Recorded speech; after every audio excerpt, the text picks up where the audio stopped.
Good morning मित्रांनो, आजच्या live trade ॲनालिसिसच्या व्हिडिओमध्ये आपलं सर्वांचं स्वागत आहे. जशी तुम्ही माझी ऑर्डर बुक बघू शकतात, मी आत्ताच 9:55ला निफ्टीच्या 16,850च्या पुटमध्ये एंट्री घेतली होती 80 रुपयाच्या आसपास, आणि अवघ्या 5 मिनटातच म्हणजे 10 वाजता मी 92ला सेल करून या पुटमधून एक्झिट झालो. तर चला आजचा आपण प्रॉफिट अँड लॉस बघू. तर आज आपल्याला टोटल 600 रुपीजचा प्रॉफिट झालेला आहे व अवघ्या 5 मिनटामध्ये 15% आसपास आपण टार्गेट बुक केलेलं आहे. तर चला या ट्रेड मागचा ॲनालिसिस बघू व माझं स्टॉप लॉस व टार्गेट काय होतं याच्या लेवल्स बघू. तर त्या अगोदर जर आपण या चॅनलवरती नवीन आला असाल तर प्लीज या व्हिडिओला लाईक करा व या चॅनलला सबस्क्राईब करा, कारण मी आपल्यासाठी असेच market analysis, live trade analysis, weekly ॲनालिसिसचे व्हिडिओ घेऊन येत असतो. तर याने आपल्या ट्रेडिंग जर्नीमध्ये खूपच फायदा होईल.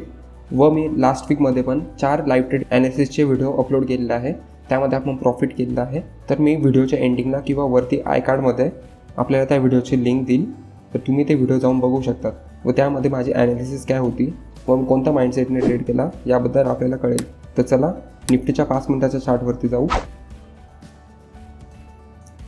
निफ्टीचा जर आपण 5 मिनटाचा चार्ट बघितला तर आपल्याला क्लिअर डाऊन ट्रेंड दिसत आहे व मी मागच्या खूप व्हिडिओजपासून सांगत आहे की निफ्टीला आपण फक्त सेल साईडला, जेव्हा पण निफ्टी डाऊन ट्रेंडमध्ये असतो तेव्हा आपण 2 ट्रेड प्लॅन करतो. एक तर कंटिन्युएशनचा जो खालच्या साईडला ब्रेकडाऊन झाल्यावर आपण करतो, व दुसरा म्हणजे जेव्हा निफ्टी वर जातो किंवा गॅप ओपन होतो तेव्हा एका एक्झॉशन ट्रेडने आपण रिव्हर्सल प्लॅन करतो.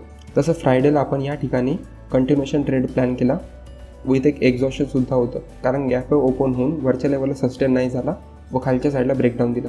व मी फ्रायडेला सांगितलं होतं की मंडेला आपण एक तर सेल साईडचा करू किंवा खूपच खाली ओपन झाला किंवा खाली गेल्यानंतर आपण एक हायर हाय व हायर लोने अप्पर साईडचा ट्रेड घेऊ. तर आज मी पुटमध्ये एंट्री घेतली, त्याचा रिझन सांगतो. आज निफ्टी छोटासा गॅप डाऊन ओपन होऊन त्यानंतर एक लागोपाठ फॉल झाला 17,060 पासून ते 16,940पर्यंत व या लेवलला येऊन त्याने 15 मिनिट कन्सोलेशन केले. आता जर खरंच इथे बायर स्ट्रॉंग असते, त्यांना जर कालची ही लेवल होल्ड करायची असती ही वाली, तर इथून बायर्सने एक हायर लो व हायर हायच्या फॉर्मेशनने मार्केटला वर घेऊन गेले असते. परंतु जसं आपण हा चार्ट बघू शकतो आपल्याला इथे असं काहीच दिसत नाही. निफ्टीने 3 मिनिट तर इथे कन्सोलेशन केले, बायर्सने जो रिसेंट हाय होता तो सुद्धा ब्रेक नाही करू शकत व एक खालच्या साईडला या लेवलला एक हेल्दी ब्रेकडाऊन आला. हा ब्रेकडाऊन आल्यानंतर कन्फर्म झालं की सेलर स्ट्रॉंग आहेत व मार्केटला अजून खाली घेऊन जातील. तर हा ब्रेकडाऊन आल्यानंतर मी इथे सेल केले. स्टॉप लॉस होता या रेड कॅन्डलच्या हायच्या जवळ व माझं टार्गेट होतं. तसं जर बघायला गेलं तर आजचं आपलं टार्गेट छोटं होतं. नेहमी आपण 1:2च्या आसपास टार्गेट प्लॅन करतो, परंतु आज आपलं टार्गेट या लेवलच्या आसपास असल्यामुळे, कारण मार्केटने थर्सडेच्या सेशनला एक अपमूव दिली, नंतर इथूनच सपोर्ट घेऊन पुन्हा एक मोठा स्विंग दिला, तर म्हणून हा एक सपोर्ट झोन सारखा वर्क झाला असता, कारण सकाळपासून निफ्टी पडत येत आहे. तर म्हणून या लेवलला मी टार्गेट ठेवलं. इथे एंट्री घेऊन स्टॉप लॉस होता या लेवलच्या आसपास, तर आपण एक 1:1च्या आसपास टार्गेट बुक केलेलं आहे. तसं माझं टार्गेट या लेवलला एक्झिट झालेलं आहे या ठिकाणी, ही ग्रीन कॅन्डलचा लो, कारण मला माहिती होतं इतकंचं मार्केट खाली येत आहे तर या लोला पण ब्रेक करेल व खाली ज्यांचे मग स्टॉप लॉस पडलेले असतील या लोच्या खाली तर सर्वांची स्टॉप लॉस हिट करेल.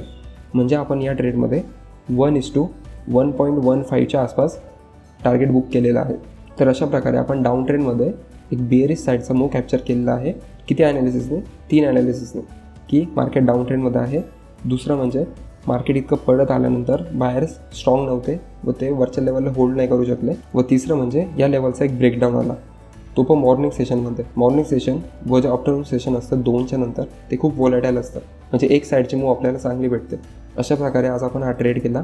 तर जर आपल्याला ही ॲनालिसिस आवडली असेल तर प्लीज व्हिडिओला लाईक करा व चॅनलला सबस्क्राईब करा. थँक्यू.